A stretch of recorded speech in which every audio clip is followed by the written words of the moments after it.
Alright guys, I bought this new engine. See, where's the cover now?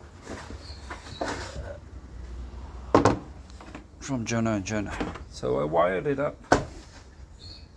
Man, they've got their own starter solenoid, so I've taken the starter solenoid wire from there, put it on there, taken the battery, put it there. Their converter bolts up there, and I match the wires.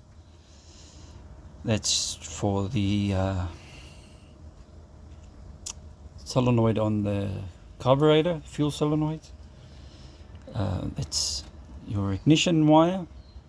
That's the ignition ground wire, which I had connected up to that as well.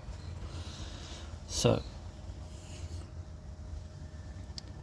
problem is, when I run it, switched it on, both the coils burned out. Now the reason is because this fucking stays on and it's not switched. So when you switch off the mower,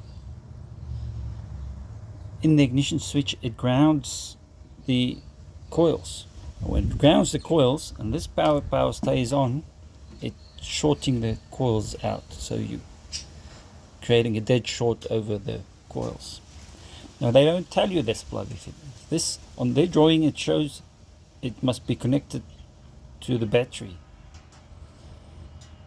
and it shouldn't. It should be switched. So have another wire from your ignition switch going to that to switch it. So it's costing me 2 coils now. I'll show you the drawings.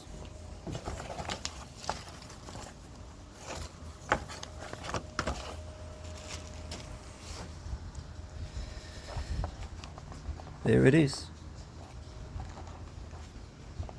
From your battery, number 1, electrical power connected to positive pole of the battery.